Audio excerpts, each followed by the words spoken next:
दोस्तों, 2011 और 2012 के बीच स्टार प्लस पर एक ऐसा शो प्रसारित हुआ जिसने भारतीय टेलीविजन पर तहलका मचा दिया और रोमांस प्रेमियों के लिए एक लत बन गया। इस प्यार को क्या नाम दूं? में वरुण सोपती, अर्नव सिंह रायजादा के रूप में और सनाया ईरानी, खुशी कुमारी गुप्ता के रूप में की जोड़ी ने आग लगा दी थी। दर्शकों को उनकी केमिस्ट्री बहुत पसंद आई। अगर आपको दुश्मन से प्यार वाला ट्रोप पसंद है, जहां लोग पहले दुश्मन बनते हैं और फिर धीरे धीरे प्यार में पड़ जाते हैं, तो यही वो शो है। अब सवाल ये है कि ये शो इतना एडिक्टिव क्यों है?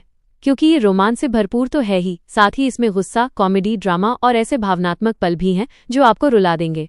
तो चलिए शो के बारे में ज्यादा बात न करते हुए कहानी की शुरुआत करते हैं। अर्नव सिंह रायजादा दिल्ली के एक जाने माने बिजनेसमैन हैं। उन्हें एक ऐसे गुस्सैल व्यक्ति के रूप में दिखाया गया है जिनके माता पिता की 14 साल पहले मौत हो गई थी, एक ऐसा हादसा जो उन्हें आज भी अंदर से झकझोर देता है। खुशी कुमारी गुप्ता लखनऊ की एक बुलबुले जैसी और मासूम लड़की है। इन दोनों के बीच दुश्मनी की शुरुआत तब होती है जब अर्नव एक बड़े फैशन शो के सिलसिले में लखनऊ आते हैं और खुशी अनजाने में उनका शो बिगाड़ देती है। अर्नव को शक होता है कि खुशी कोई आम लड़की नहीं बल्कि उनकी कंपनी की जासूस है जो सब कुछ बर्बाद करने आई है। इस वजह से वो खुशी के साथ बहुत बुरा बर्ताव करते हैं और गुस्से में आकर खुशी की गलतियों का एक वीडियो टेप मीडिया में लीक कर देते हैं। इससे खुशी की बदनामी हो जाती है। यह कलंक इतना बढ़ जाता है कि खुशी की बहन पायल की शादी तक टूट जाती है। इस मुश्किल परिस्थिति में खुशी के लिए मसीहा बनकर आते हैं श्याम मनोहर झा। वे कौन हैं? दरअसल वे अर्नव के बहनोई हैं। परिवार की बदनामी से बचाने के लिए घरवाले खुशी और पायल को उनकी मौसी के घर दिल्ली भेज देते हैं, जहां अर्नव रहता है। लेकिन किस्मत को कुछ और ही मंजूर था। खुशी से अनजाने में अर्नव की कार पर खरोंच लग जाती है। उस नुकसान की भरपाई के लिए खुशी साड़ियां बेचने का काम शुरू करती है और वो उन्हें बेचने कहाँ जाती है? रायजादा मैंशन यानी अर्नव का घर। वहां अर्नव की दादी और अंजलि, जो अर्नव की बहन है, दोनों को खुशी बहुत पसंद आ जाती है। लेकिन अर्नव की मामी मनोरमा उस पर ताने कसती हैं और ये कहकर उसे घर से बाहर निकाल देती है कि वो फटी हुई साड़ियां बेच रही है। भाई, मुझे लगता है टीवी सीरियल्स में जिसका नाम मनोरमा हो उसे विलेन होना ही पड़ता है। खैर, जैसा कि मैंने बताया था, श्याम छुप छुप कर अर्नव की बहन से शादीशुदा है। वो बड़ी चालाकी से उसी घर में पेइंग गेस्ट बनकर रहने लगता है जहां खुशी ठहरी हुई है और खुद को कुंवारा बताता है। क्यों? क्योंकि वो पहले से ही खुशी की तरफ अट्रैक्ट है। अब खुशी का साड़ी बेचने का काम नहीं चलता तो वो दूसरी नौकरी की तलाश करती है और श्याम से मदद मांगती है। दोस्तों, जानते हैं श्याम उसे कहाँ नौकरी दिलवाता है? वो उसे सीधे अर्नव के दफ्तर में नौकरी दिलवा देता है, जहां अर्नव की गर्लफ्रेंड लावण्या उसकी असिस्टेंट बनकर आती है।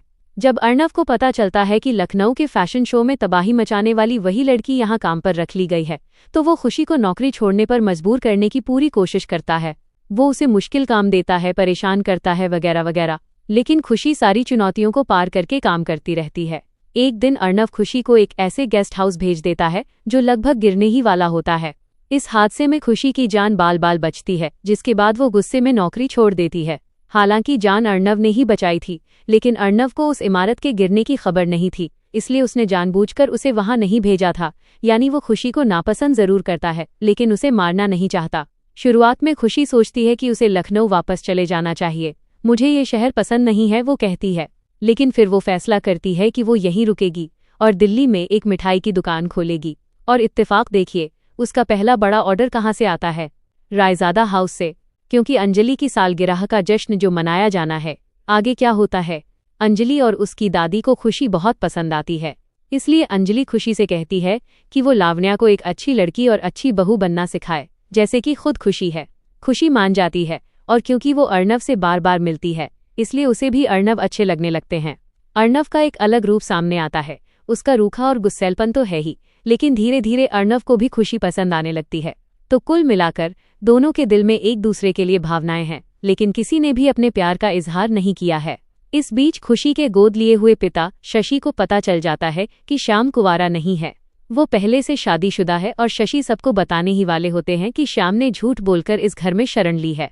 लेकिन इससे पहले कि वे कुछ कह सकें, पकड़े जाने के डर से श्याम उन्हें ऐसा धक्का देता है कि उन्हें लकवा का दौरा पड़ जाता है और वे व्हीलचेयर पर आ जाते हैं। वो पहले से शादीशुदा होने के बावजूद खुशी से जबरन शादी करने की कोशिश करता है, लेकिन खुशी मना कर देती है क्योंकि वो किसी और से प्यार करती है और कहती है कि उसने कभी श्याम को उस नज़रों से नहीं देखा। फिर आती है दिवाली, वो दिन जब अर्नव और खुशी एक दूसरे के बहुत करीब आ जाते हैं। लेकिन उन्होंने अभी तक एक दूसरे से अपने प्यार का इजहार नहीं किया है और न ही अपनी भावनाओं को कबूला है। जैसे ही अर्णव को एहसास होता है कि वो क्या कर रहा है, वो घबरा जाता है और लावण्या से अपनी शादी की घोषणा कर देता है।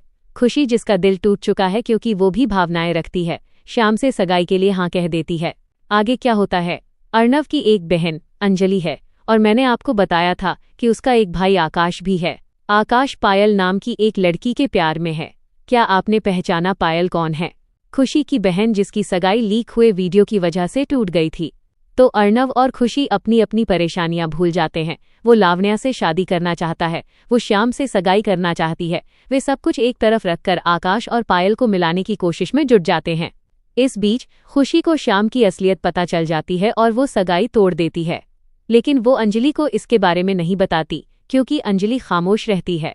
इस बीच अर्णव भी लावण्या से ब्रेकअप कर लेता है और वे दोनों आकाश और पायल की शादी कराने पर ध्यान केंद्रित करते हैं। लेकिन जब खुशी किसी से बात करती है तो अर्णव की जलन बढ़ जाती है और उसे आखिरकार एहसास होता है कि वो खुशी के प्यार में पड़ चुका है। वो आकाश और पायल की शादी के दिन ही खुशी को प्रपोज करने का फैसला करता है।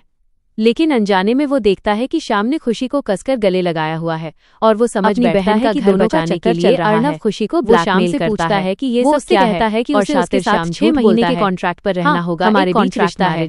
अर्णव कहता है कि अगर उसने अगले और वो अंजलि को बताने ही वाला होता है कि श्याम का अफेयर चल रहा है, आकाश और पायल की शादी पता चलता है कि अंजलि अपनी बहन पायल से बहुत प्यार करती है और लखनऊ वाली घटना के बाद वो एक शादी टूटने का दर्द देख चुकी थी।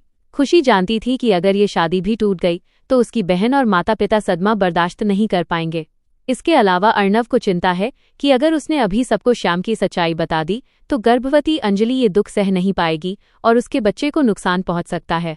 इसलिए वो खुशी को 6 महीने तक पति पत्नी होने का नाटक करने के लिए मजबूर करता है। खुशी मना करती है, रोती है, गिड़गिड़ाती है, लेकिन अर्णव नहीं मानता। खुशी के पास भी कोई रास्ता नहीं बचता क्योंकि वो अपनी बहन से बहुत प्यार करती है। इसलिए वे परिवार को बिना बताए एक मंदिर जाते हैं और शादी कर लेते हैं। हालांकि खुशी को अभी भी समझ नहीं आता कि वो उसे क्यों ब्लैकमेल कर रहा है, उसका मकसद क्या है, उसने उसे जबरन शादी के लिए क्यों मजबूर किया। इन दोनों में से कोई भी इस जबरन हुई शादी से खुश नहीं है। एक दिन एक गलतफहमी की वजह से खुशी आत्महत्या करने की कोशिश करती है, जिसे अर्णव बचा लेता है। इसके बाद बातचीत होती है और खुशी अर्णव को बताती है कि उस दिन उसने और श्याम ने जो एक दूसरे को गले लगाया था वह सच था, यानी श्याम ने जबरदस्ती की थी। लेकिन अर्णव मानने से इनकार कर देता है और एक कॉन्फ्रेंस के सिलसिले में लंदन चला जाता है। इसके बाद क्या होता है कि अर्णव को श्याम की असलियत का पता चल जाता है। इसलिए अर्णव श्याम का नाम अपनी वसीयत से हटा देता है। जब श्याम को ये बात पता चलती है तो वो पैसे हथियाने के लिए अर्णव का अपहरण करवा लेता है। लेकिन खुशी सबकी मदद से किसी तरह अर्णव को बचा लेती है और जब वो बचा लेती है तो श्याम की असली और घटिया सूरत सबके सामने आ जाती है कि वो कितना नीच है। श्याम कहता है खुशी झूठ बोल रही है, ये सब उसी की चाल है। लेकिन अर्णव उसकी एक नहीं सुनता। वो कहता है कि उसे खुशी पर पूरा भरोसा है और वो श्याम को घर से बाहर निकाल देता है। बेचारी अंजलि डिप्रेशन में चली जाती है, जिससे पूरे घर में तनाव फैल जाता है। तभी अर्णव की दादी सुभद्रा देवी वापस आती हैं, जिन्हें खुशी बिल्कुल पसंद नहीं है। वो समझाती हैं कि अर्णव और खुशी की शादी बिना किसी रीति रिवाज के हुई थी, कोई भी परिवार का सदस्य मौजूद नहीं था, इसलिए ये शादी अवैध है। तब अर्णव कहता है ठीक है, अगर ये शादी अवैध है तो हम एक भव्य शादी करेंगे। तो श्याम क्या करता है, वो बड़ी चालाकी से अंजलि का अबॉर्शन करवा देता है। इससे अंजलि फिर से गहरे सदमे और डिप्रेशन में चली जाती है और खुशी उसकी हालत देखकर श्याम को वापस घर ले आती है। इससे एक बड़ा मोड़ आता है। अर्णव और खुशी की शादी के दिन दादी एक पुराना राज खोलती हैं। खुशी की गोद ली हुई माँ का अर्णव के पिता के साथ अफेयर था। हालांकि खुशी की माँ को ये नहीं पता था कि जिस आदमी के साथ उनका अफेयर है वो पहले से शादीशुदा है। जब अर्णव की माँ को ये पता चला तो उन्होंने आत्महत्या कर ली और फिर अर्णव के पिता ने भी अंजलि की शादी के दिन आत्महत्या कर ली। वही ट्रॉमा जिससे अर्णव आज भी गुजर रहा है, जैसा कि मैंने शुरुआत में बताया था। यह सुनकर अर्णव पूरी तरह टूट जाता है, लेकिन उसे अपनी माँ के शब्द याद आते हैं कि हमें बेकसूर लोगों को या जिन्हें हम प्यार करते हैं उनकी सजा नहीं देनी चाहिए जो उन्होंने की ही नहीं। इसलिए वो खुशी से शादी करने का फैसला करता है, क्योंकि इसमें न तो खुशी की कोई गलती है और न ही उसकी माँ की, क्योंकि वे नहीं जानती थी कि वो आदमी पहले से शादीशुदा था। सुहागरात पर खुशी और अर्णव को उनके कमरे में छिपे हुए कैमरे मिलते हैं और वे पाते हैं कि इन्हें श्याम ने लगवाया था। बाद में उन्हें ये भी पता चल जाता है कि अंजलि का गर्भपात श्याम ने ही करवाया था और वे इस बात का पर्दाफाश करते हैं। खुद अंजलि श्याम को हमेशा के लिए घर से बाहर निकाल देती है। लग सकता है कि अब सब ठीक है, वे शादीशुदा हैं, श्याम भी घर से जा चुका है, सब कुछ ठीक है। लेकिन ऐसा कैसे हो सकता है? कुछ समय बाद कॉलेज में अर्णव की एक्स गर्लफ्रेंड शीतल एक बच्चे आरव के साथ उसके घर आती है और झूठ बोलती है कि वो अर्णव का बेटा है ताकि वो संपत्ति हड़प सके।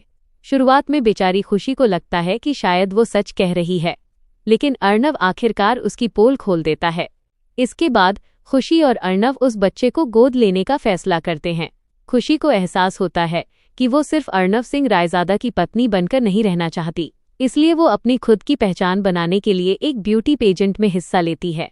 अर्णव और उसका परिवार इस काम में उसका पूरा साथ देता है। सबकी मदद और अपनी काबिलियत के दम पर वो ब्यूटी पेजेंट जीत जाती है और मिसेज इंडिया बन जाती है, और ये शो यही खत्म हो जाता है।